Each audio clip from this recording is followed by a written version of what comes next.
Pour accompagner votre petit déjeuner ce matin, Aurillac, leader de Pro D2, ainsi que les images de la 5e journée de cette Pro D2. Nous irons également à Lormont, le club girondin, aujourd'hui en Fédéral 2. Bonjour, et pour commencer notre séquence consacrée à la Coupe du Monde de rugby. Place au quart de finale ce week-end, avec bien sûr les Bleus de Philippe Saint-André. Il n'y aura donc pas eu un deuxième miracle sous le toit du Millennium Stadium de Cardiff. En effet, les Français retrouvaient, comme en 2007, la Nouvelle-Zélande, mais cette fois, les All Blacks, grands favoris de l'épreuve, n'ont pas craqué. Le 15 de France, donc sortie du mondial, retour sur cette semaine tricolore, image Bertrand Pelletier, montage Pierre Bascoul.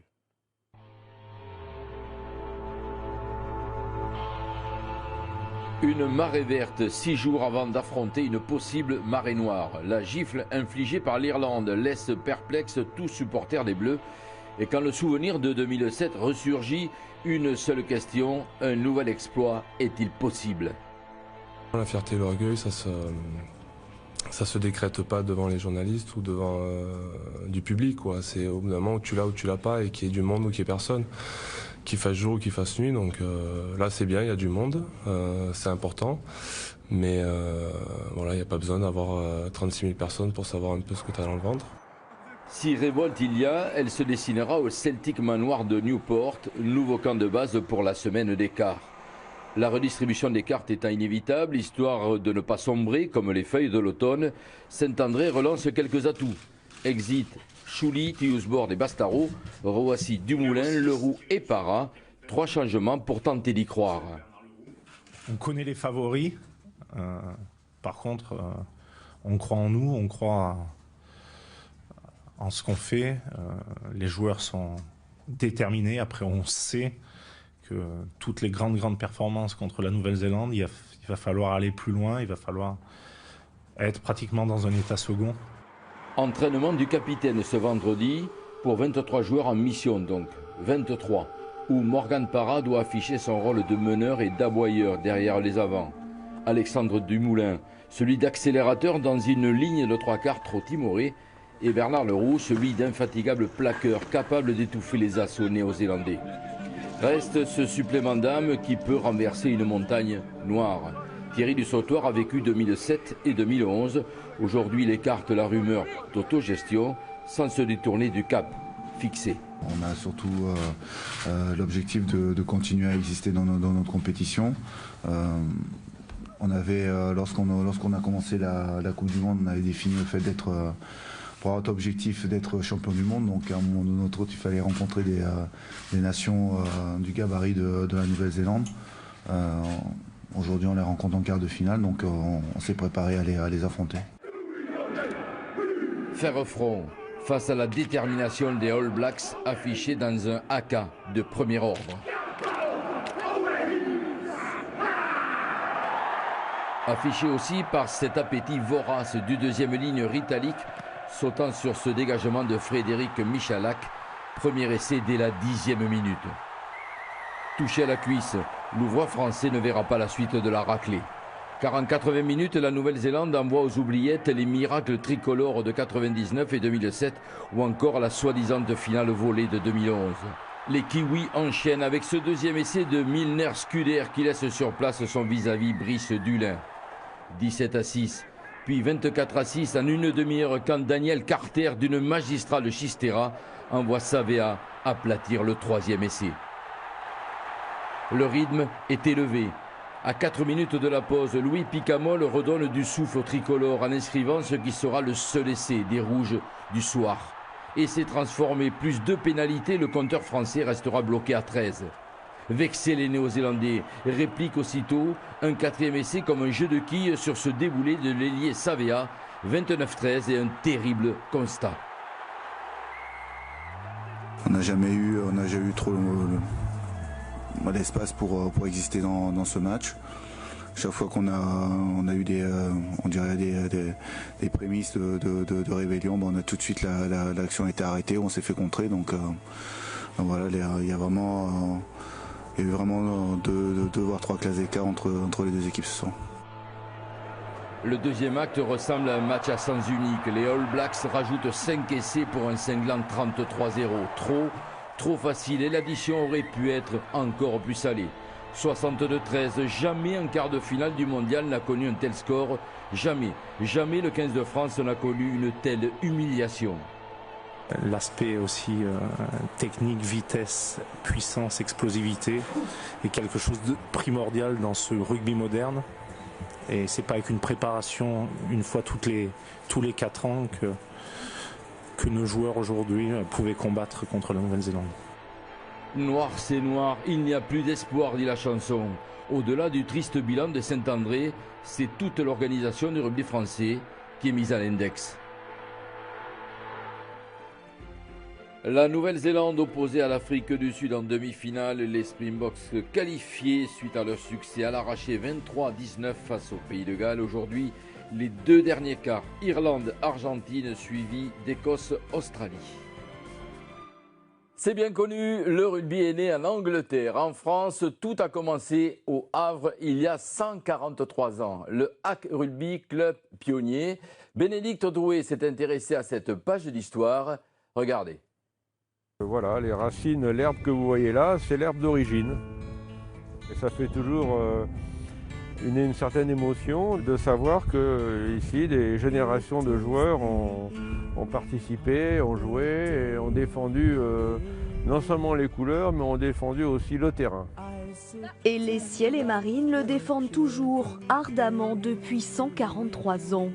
Le rugby a débarqué pour la première fois en France en 1872 et c'était ici, au Havre. Des négociants anglais initient les Normands au ballon ovale et le coup de foudre est immédiat. Ça, c'est les premières photos. Cette équipe, c'était l'équipe du lycée du Havre. Alors donc, c'était en 1892. Donc, voilà. Des photos, des coupures de presse précieusement conservées ici dans l'enceinte même du club pionnier, le Hack Rugby. Michel Dubernay est le gardien du temple et des valeurs. De l'héritage anglais, il reste d'abord les couleurs, ciel et marine, ça c'est une chose. Il reste aussi le terrain, puisque le terrain a été quand même, acheté et créé par des Anglais. Il y a quand même aussi un certain état d'esprit et que nous actuellement on essaie de faire perdurer. Aujourd'hui, Le Havre compte 3 clubs de rugby, une équipe féminine, soit plus de 500 licenciés qui perpétuent l'esprit rugby, génération après génération. Parce que mon père il en faisait déjà, mon grand-père aussi, du coup je m'y suis mis aussi. On est fiers d'être là parce que comme on sait que c'est le premier club de France, il faut quand même être au maximum de sa capacité. Une devise que leurs aînés, les Bleus, auront à cœur de défendre durant la Coupe du Monde. Après 5 semaines d'arrêt, la Pro D2 est de retour sur les terrains. Ce matin, les images de la 5e journée. Souvenez-vous, à la mi-septembre, nous avions laissé Aurillac en tête justement de cette Pro D2 avec 2 points d'avance sur le favori Lyon. Vendredi soir, les Cantalous se présentaient donc à Narbonne, invaincus et seuls leaders. Regardez, Mathieu Jarry et Emmanuel Fillon ont suivi les Aurillacois. Aurillac, le trouble fête, montage Johan Touleron.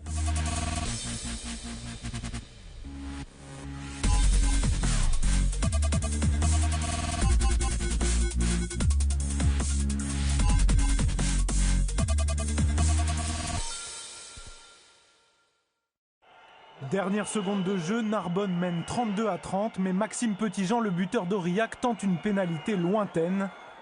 Trop courte, les joueurs de Thierry Peuch-Lestrade et Jérémy Davidson concèdent leur première défaite. La veille au soir à Gruissant à côté de Narbonne, le Stade aurillacois arrive pourtant en leader invaincu après un premier bloc convaincant, 4 matchs et autant de victoires. Je crois qu'on est resté peut-être sur une très bonne dynamique de fin de saison passée. On a un groupe qui est resté homogène. C'est vrai que le fait d'avoir gagné ces 4 premiers matchs, ça donne beaucoup de confiance. Hein. C'est donc un groupe confiant, décontracté aussi, qui prend l'air le matin du match. Et pour cause, en allant gagner à Biarritz, à Montauban, en prenant 19 points sur 20 possibles, les Cantaliens se sont enlevés de la pression. Pendant la trêve en amical, ils ont même disposé des Saracens, champions d'Angleterre, de quoi nourrir des ambitions pour ce déplacement dans l'Aude. Ça fait 4 ou 5 ans qu'on n'a pas réussi à gagner ici. Narbonne est vraiment une très bonne équipe, ils envoient énormément de jeux. Voilà, après nous, il faut qu'on reste sur ce qu'on fait depuis le début de la saison, être bien organisé en défense, avoir une grosse conquête et continuer sur le jeu qu'on met en place. Et on verra ce que ça donnera, mais c'est sûr qu'on vient ici avec des intentions. Les intentions notamment, bousculer, faire douter la conquête audoise grâce à un pack plus que solide. Mais les Oranges, offensifs comme à leur habitude, sont les premiers à marquer. Le demi de mêlée Lucas Rubio, servi à l'intérieur, prend l'intervalle pour le premier essai. Après 20 minutes de jeu, Narbonne mène de 10 points quand Aurillac renverse la vapeur en 2 temps. D'abord après la charge du 3e ligne Pierre Roussel. L'action part au large. Un autre 3e ligne, Flavien Nouyaguet, est à la conclusion. Ensuite, dans les tout derniers instants de la première période, sur le buzzer, Jean-Philippe Cassan est servi par Jacobus Kemp. Aurillac passe en tête à la pause, 17-13. En début de deuxième période, les Cantaliens maintiennent leur avance grâce à la botte de Maxime Grandjean et semblent en bonne position pour l'emporter. On était devant, on n'était pas obligé d'aller chercher le score. Il fallait juste garder le ballon. On a mis un peu trop de jeu en place en deuxième mi-temps. On a pris une interception de 50 mètres et à la sortie, ça coûte cher. L'interception, la voilà. Sur une libération de Paul Boissé, le centre audois Brieux-Plessis s'en va redonner l'avantage à Narbonne. Aurillac accuse le coup, concède 9 points de retard jusqu'aux 10 dernières minutes très tendues. Largement dominatrice durant tout le match, la mêlée cantalienne est récompensée par un essai de pénalité. Aurillac revient alors à 2 points. Maxime Grandjean hérite d'une balle de match difficile à convertir et échoue. Aurillac s'incline 32-30, mais arrache le bonus défensif.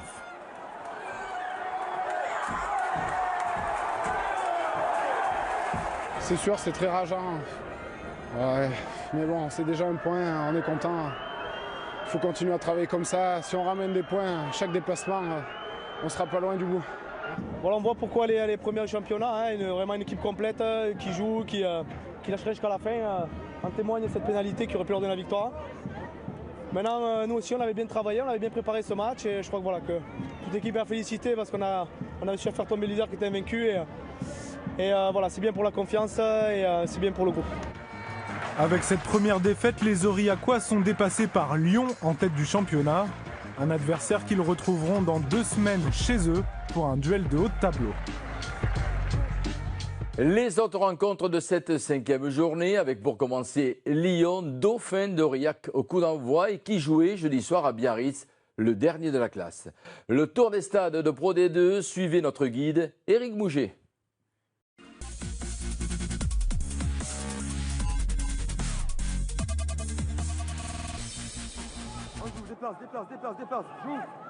Le match des extrêmes à Aguilera, les Biarros ont l'obligation de relever le drapeau, mais le Fidjien Napoleoni Nalaga flotte le long de la touche et finit sa course dans l'embut basque. 9 minutes plus tard, le BO réagit mais s'incline encore à la maison. Cet essai de Stéphane Clément ne changera rien. Un étonnant surprenant 16-9. Rien ne va plus à Aguilera. Les Bergaliens se doivent de redresser la barre et ce n'est pas l'essai du talonneur rhodanien Kribache qui perturbe les Catalans. 22e, la vague Sanguéor couvre Pierre Rajon et à la conclusion, Jonathan Bousquet inscrit le premier essai des garçons de Pata et Gélèse. Mené à la pause, l'USAP prend la rencontre à son compte et 2e essai perpignanais. de l'ailier Jean-Bernard Pujol, le CSBJ n'y arrive pas et s'incline chez lui 16-20.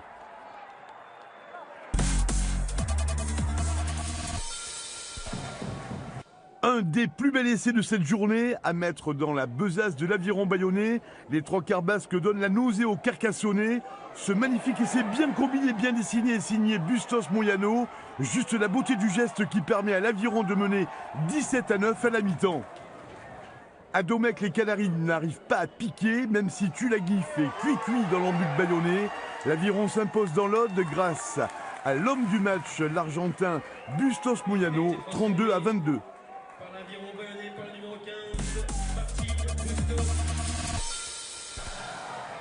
La Provence dans les Landes et les Aixois soufflent les premiers avec cet essai de pénalité de quoi doucher à froid l'US Dax. La réaction landaise ne se fait pas tarder. Contrés dès la première minute de la seconde période, les Aixois ont juste le temps de voir Olivier Auguste, international des moins de 18 ans, dans le rang-but. Les Dacois ne lâchent rien, même si les Provençaux ne plient pas le dos. Quand il faut y aller, le Landais ne se fait pas prier. Le Fidjien Buretaki Yaka ne se le fait pas dire. Dax reste maître ce soir à Maurice Boyau, 26-19.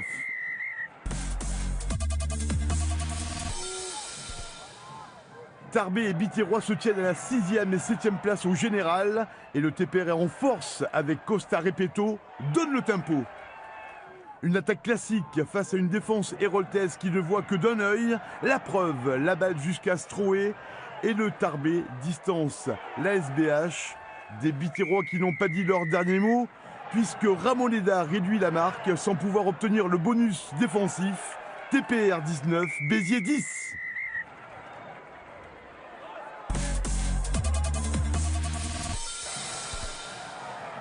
Dominateur durant cette période, les Columérins asphyxient les Tarnais. Encore une attaque parfaite. Clément Daguin, notre guitariste, s'envole avec la balle derrière la ligne albigeoise. En deuxième période, Albi reprend du poil de Mistigris et plante 2 essais à l'USC, dont celui-ci de Rojas Alvarez. Victoire columérine 26-16 face à de valeureux albigeois. On récapitule les résultats de cette 5e journée. Du côté du Tarn-et-Garonne, Montauban a peiné pour l'emporter face à Mont-de-Marsan 16-14. À noter les victoires à l'extérieur de 3 prétendants à l'accession, Lyon, Perpignan et Bayonne. Au classement, Lyon passe en tête devant Aurillac. Derrière les Cantaliens, Catalans et Basques se rapprochent et creusent l'écart sur Colomiers, le 5e. En bas de tableau, Bourgoin et Biarritz n'ont toujours pas gagné le moindre match.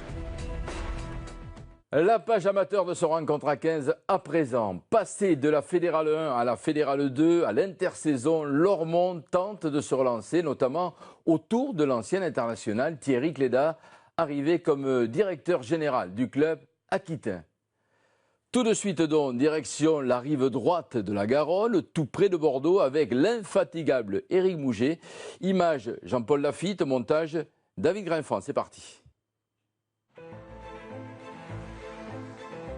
Depuis quelque temps, Bordeaux a changé de visage. La ville girondine est devenue plus aérée, plus agréable. Et question restructuration, un club de la rive droite suit le même cheminement. Le club athlétique Lormont Haute-Garonne se refait une santé suite à sa descente en Fédéral 2. Didier Bergougnan, depuis 30 ans au club, ex-talonneur, il est aujourd'hui partenaire du CAL. Depuis que j'ai des affaires, je suis partenaire du rugby à un petit niveau, parce que bon, c'est pas une multinationale, hein, c'était la petite restauration, donc j'ai toujours été partenaire et sympathisant. Quand je peux aller voir Lormont le dimanche que je finis pas trop tard, je vais les voir, c'est avec plaisir. J'ai toujours des anciens qui viennent me voir, qui viennent manger là. Et le nouveau manager du CAL, c'est bien lui, Thierry Cléda, 9 sélections chez les Bleus, le Grand Chelem en 98. Et voici la rentrée de Thierry Cléda, donc, à la place de Thomas Lièvremont. Né à Soissons, notre deuxième ligne est passée par Biarritz, Bayonne, Racing Métro et Pau de 93 à 2003, puis manager de la section paloise à partir de 2008. Il est depuis 6 mois à Lormont, mais quelle mouche bordelaise a piqué Thierry Cléda. Je Je me suis installé parce que ça s'est terminé à la section à Pau. Après 4 ans de management sportif à la section. Et puis voilà, j'avais une opportunité professionnelle qui se présentait sur Bordeaux, donc c'est ma 3e année. Et puis parallèlement, j'ai fait la connaissance de Dominique Danet, le président actuel, qui souhaitait s'investir dans le rugby au niveau de la CUB, mais qui n'avait pas le temps. Donc on s'est liés d'amitié, ça fait 1 an maintenant. Et moi j'ai un peu plus de temps par rapport à mon job. Donc voilà, revenir aux sources dans le rugby amateur. Pour la première fois, le club de Lormont a sollicité un responsable pour trouver des nouveaux partenaires, Lionel Hoth, un pur Bordelais. Il est l'homme de la situation. Le retroussage des manches est inéluctable. Au niveau des clubs comme l'UBB ou le nôtre, le grand frère, le nerf de la guerre, c'est l'argent.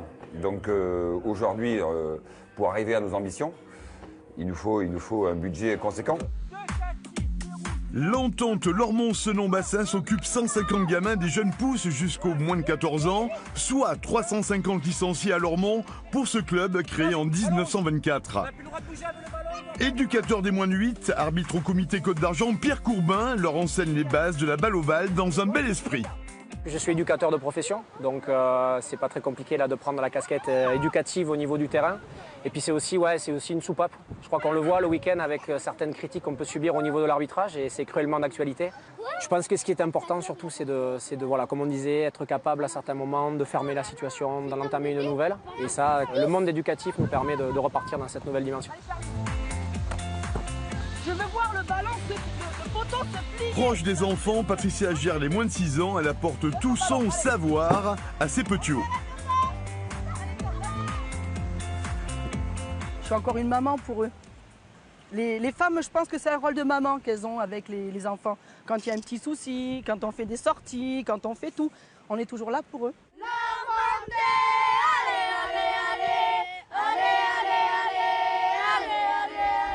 C'est une bouffée d'oxygène en fait, c'est un retour aux sources. Moi je suis issu d'un club de division d'honneur, Soissons, et c'est quelque chose que j'ai pu côtoyer depuis 25 ans, que j'ai abandonné du fait de ma carrière, du fait de mes activités professionnelles. Donc d'avoir cette opportunité de revenir au contact des petits, des moins de 6 ans, des moins de 8 ans, c'est un retour aux sources et c'est que du bonheur. En Fédéral 1 l'an passé, malgré une année en dents de scie qui s'est terminée par une descente en Fédéral 2, une partie des joueurs est restée fidèle au club. Il y a eu la descente, 3 victoires seulement dans l'année, assez compliqué à gérer humainement aussi, puisque quand on perd, on sait très bien qu'on a tendance un peu à s'éparpiller.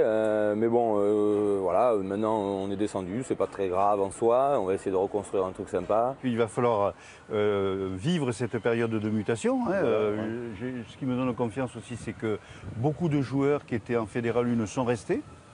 Les fondamentaux sont là. Donc on peut avoir beaucoup d'espoir avec des objectifs de très bons résultats et je pense que ce qui est fixé en termes de saison, c'est jouer plutôt le haut du tableau. Il y a quelques années, beaucoup de dockers du port bordelais allaient jouer à Lormont, d'où la réputation d'un club rude de la rive droite.